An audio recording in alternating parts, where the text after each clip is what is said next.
डोंगरगढ़ के श्री चंद्रगिरी तीर्थ में आचार्य श्री विद्यासागर जी महाराज को समर्पित विनयांजलि सभा में आचार्य श्री के शिष्यों के मनोभावों और स्मृतियों को जिसने सुना उसकी आंखों से अश्रुधारा बह गई और हृदय से जय घोष निकला।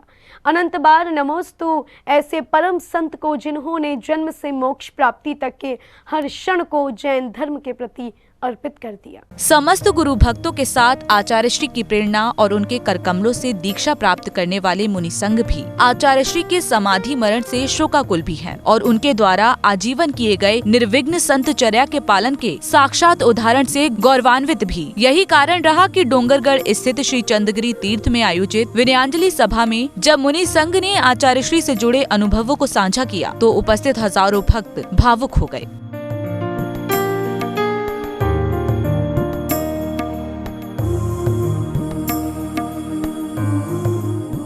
विनयांजलि सभा में शुल्लक श्री धैर्य सागर जी महाराज ने आचार्य श्री की संलेखना व्रत के दृष्टांत को जब बताया तो उनका गला रुंध गया। गुरुजी ने चंद्रप्रभ सागर जी को कहा, जब चंद्रप्रभ सागर जी शाम को उनके कक्ष में पहुंचे, महाराज जी का एक आहार एक उपवास चलता है, तो महाराज श्री को नहीं मालूम था कि मुझे नहीं करना चाहिए, तो वो एक आहार एक उपवास चल रहा था। जैसे ही वहां पहुंचे उन्होंने हाथ लगाया वैया के लिए, तो आचार्य ने मना कर दिया, नहीं आप मत करिए, छपक के लिए लिखा है। क्या कह रहे हैं, ध्यान से सुनना, छपक के लिए लिखा है शास्त्र में, उपवास वालों से वो वैयावृत्ति नहीं कराते, और छपक के कक्ष में उपवास वाला नहीं सोता है, इसलिए आप रुक जाइए। तत्काल चंद्रप्रभ सागर जी ने कहा, जी आचार्य श्री, जी आचार्य श्री, वो बाहर आ गए। ये चंद्रप्रभ सागर जी की वाणी बता रही है और महाव्रती हैं, उनकी वाणी बता रही है कि आचार्य श्री की संलेखना चल रही थी, तब तो उन्होंने अपने आप को छपक कहा। शुल्लक श्री ने अंतिम समय की आचार्य श्री की जागृति को बताया तो आचार्य श्री की चर्या को नमन करने के उद्देश्य से पूरा प्रांगण तालियों से गूंज उठा। 15 मिनट की समय की बात हम सब लोग नमोकार में सुना रहे थे। मुनि श्री निर्यापक श्रवण समता सागर महाराज जी ने आचार्य महाराज को कहा, आचार्य श्री आप जागृत हैं ना, इस संकेत दीजिए, कुछ संकेत दीजिए उंगली हिला करके। तो आचार्य श्री का ऐसा हाथ हिला। आप सब ने वीडियो देखा होगा, बहुत लोग कह रहे थे आचार्य श्री ने ऐसा, हमने कहा आपने देखा, बोले हाँ हमने देखा, ऐसा आचार्य श्री ने ऐसा हाथ उंगली हिली उनकी, ऐसा उठा। ये जागृति का प्रतीक देख लीजिए, और जागृति देखिए, हम लोगों से अंतिम समय तक उनने करवट बदले लेकिन हाथ नहीं लगवाया, ये उनकी जागृति देखिएगा। परम श्रेष्ठ समाधि आचार्य श्री की हुई है, और मैंने हर दिन का वर्णन लिखा, मैं देख रहा था, रोज आहार उनके कम होते चले गए। आचार्य श्री से जुड़ी ऐसी ही मार्मिक स्मृतियों से निर्यापक मुनि श्री संभव सागर जी महाराज ने बताया कि आचार्य श्री जन जन के लिए प्रेरणा स्रोत थे। आचार्य श्री ने 2024 में ही निर्यापक मुनि श्री समय सागर जी महाराज को प्रायश्चित ग्रंथ सौंपने का संकेत दिया था। सन 2014 की बात है, जब विदिशा चतुर्मास हो रहा था, और विदिशा चतुर्मास के दौरान ही एक दिन गुरुदेव ने बुलाया, मैं पहुंचा। आचार्य श्री कहने लगे, ये 2 ग्रंथ हैं, किस चीज के? प्रायश्चित ग्रंथ हैं। प्रायश्चित ग्रंथ सिर्फ आचार्य ही उसका अध्ययन करता है, आचार्य परमेष्ठी, और उसी के पास होते हैं। उन्होंने कहा इन दोनों ग्रंथों को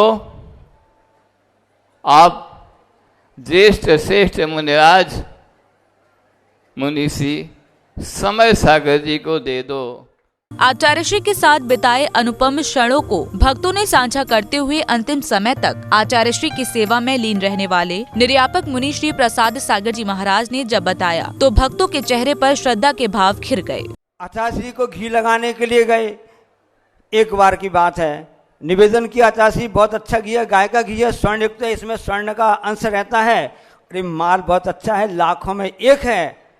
आचार्य श्री ने कहा तुम्हारा घी लाखों में एक हो सकता है, मेरा सिर तो करोड़ों में एक है।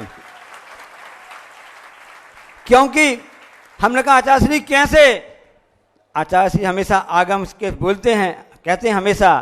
आचार्य श्री ने कहा अभी आप लोग ने जय लगाई ना, 3 कम 9 करोड़ मेरे राजाओं की जय, उसमें मेरा भी नंबर आता है। ये पहला पॉइंट जिसको आचार्य जी हमेशा कोई बात बोलते थे, आगम के परिप्रेक्ष्य में बोलते हैं। निर्यापक मुनि श्री समता सागर जी महाराज ने अपनी भावनाओं को सभा में व्यक्त किया और कहा कि आज प्रतीत हो रहा है, मैं स्वयं आचार्य श्री के सानिध्य में बैठा हूँ। आने वाले समय में संघ की व्यवस्था घोषित होगी। ज्यादा समय आचार्य श्री का आसन खाली नहीं रहेगा। समाज और श्रेष्ठी वर्ग की अनुमोदना से आचार्य श्री की व्यवस्था घोषित होगी। आचार्य श्री का सिंहासन अधिक समय तक हम खाली नहीं रखेंगे।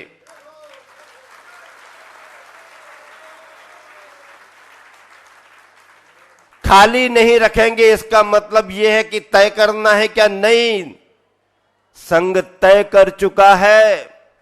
किसी की बातों में नहीं आना, भ्रम नहीं पालना। हमारा सारा संघ तय कर चुका है कि हमारे संघ के ज्येष्ठ श्रेष्ठ निर्यापक गुरुवर के द्वारा प्रथम निर्ग्रंथ मुनि दीक्षा प्राप्त मुनिवर निर्यापक समय सागर जी ही पट्टाचार्य होंगे।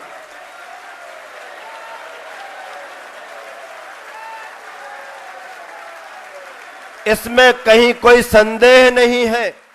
संघस्थ मुनियों द्वारा आचार्य श्री को दी जा रही विनयाञ्जलि के दौरान निर्यापक मुनि श्री योग सागर जी महाराज ने आचार्य श्री के अंतिम दिनों में हुई बातचीत को सुनाया और बताया कि कैसे आचार्य श्री ने निर्यापक मुनि श्री समय सागर जी महाराज को आचार्य पद पर प्रतिष्ठित करने का निर्देश दिया था। बोले, देखो कल हमने आप आचार्य श्री पद का त्याग करने का संकल्प लिया है। देखो क्या कहा, मैं संकल्प ले लिया, आचार्य पद का त्याग करने का संकल्प कर लिया और बाद बड़ा प्रतिक्रमण किया। संघ के दायित्व एवं जिम्मेदारियों से अब मैं मुक्त हूँ, मैं पूर्ण निवृत्त हूँ। मुझे किसी भी प्रकार का कोई भी विकल्प नहीं है। बताओ, मेरे संकल्प पूर्वक संलिखना चल रही है। आप लोग मेरी समाधि के बाद के बातें उचित समय पर, अब देखो, सभी के सामने अच्छे से रख देना और उचित समय पर निर्यापक एवं निर्यापक और एवं संपूर्ण संघ मिलकर ज्येष्ठ मुनिराज समय सागर जी को आप पद पर प्रतिष्ठित कर देना। फिर आया क्षण भावी आचार्य श्री निर्यापक मुनि श्री समय सागर जी महाराज की वाणी खिरने का, जहां मुनिवर ने कहा कि सामान्य जन नहीं समझे, लेकिन वे प्रतिदिन अनुपात से आगे बढ़ते जा रहे थे। आम जनता इस विषय को समझ नहीं पाई, क्योंकि प्रतिदिन उनकी जो चर्या होती थी वो अनुपात से वो आगे बढ़ते जा रहे थे। ये किसी को भी ज्ञात नहीं हो सका कि व्याधि तो थी, किंतु व्याधि के कारण ही आचार्य महाराज आहार ले नहीं पा रहे हैं, ऐसी धारणा बनती जा रही थी, जबकि यह धारणा ठीक नहीं। प्रतिदिन वो अनुपात से लेते थे, इतने दिन तक इतना लेना, इतने दिन तक इतना लेना। इस प्रकार प्रतिदिन कभी 8 मिनट, कभी 10 मिनट, कभी 5 मिनट, कभी 3 मिनट। मैं लगातार लगभग 1 महीने, 1.25 महीने से इस विषय को सुन रहा हूँ। इसके साथ ही श्री चंद्रगिरी तीर्थ कमेटी के मंत्री श्री चंद्रकांत जैन ने महत्वपूर्ण घोषणा की और कहा कि छत्तीसगढ़ सरकार की ओर से शिक्षा मंत्री ब्रजमोहन अग्रवाल ने मुख्यमंत्री महोदय की स्वीकृति लेते हुए यह सूचना भेजी है कि आचार्य श्री को विनम्र श्रद्धांजलि देते हुए हर वर्ष एक सम्मान आचार्य श्री विद्यासागर जी महाराज के नाम पर दिया जाएगा। साथ ही यह भी घोषणा की कि सरकार की ओर से रायपुर में एक विद्यापीठ बनाया जाएगा और रायपुर में एक गौशाला की भूमि भी दी जाएगी। माननीय प्रधानमंत्री जी सभी विधानसभाओं में आचार्य भगवान के प्रति श्रद्धांजलि अर्पित की गई और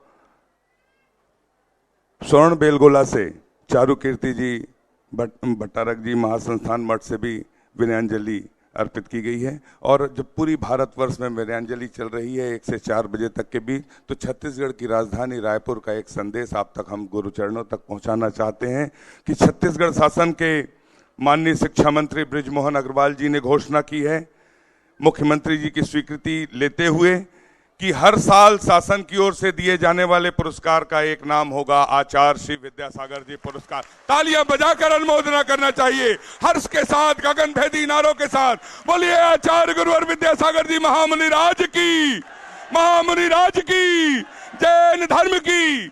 और दूसरी घोषणा रायपुर की राजधानी से माननीय मंत्री बृजमोहन अग्रवाल जी ने मुख्यमंत्री की स्वीकृति लेकर की है कि जो भावी आचार्य परमेष्ठी समय सागर जी महाराज की आज्ञा अनुसार छत्तीसगढ़ शासन की ओर से एक विद्यापीठ की स्थापना रायपुर में की जाएगी, जैसा उनका आशीर्वाद होगा आचार्य विद्यासागर जी महाराज के नाम से। और तीसरी घोषणा उन्होंने की है कि आचार्य विद्यासागर जी महाराज के नाम से गौशाला के लिए रायपुर की राजधानी में एक जगह दी जाएगी। और इस तरह से श्री चंद्रगिरी तीर्थ में आचार्य श्री विद्यासागर जी महाराज को समर्पित विनयांजलि सभा का समापन हुआ। भक्त भावुक भी थे और इन क्षणों में एक बार आचार्य श्री को याद कर अभिभूत भी। जैन फोकस के लिए डोंगरगढ़ छत्तीसगढ़ से ब्यूरो रिपोर्ट।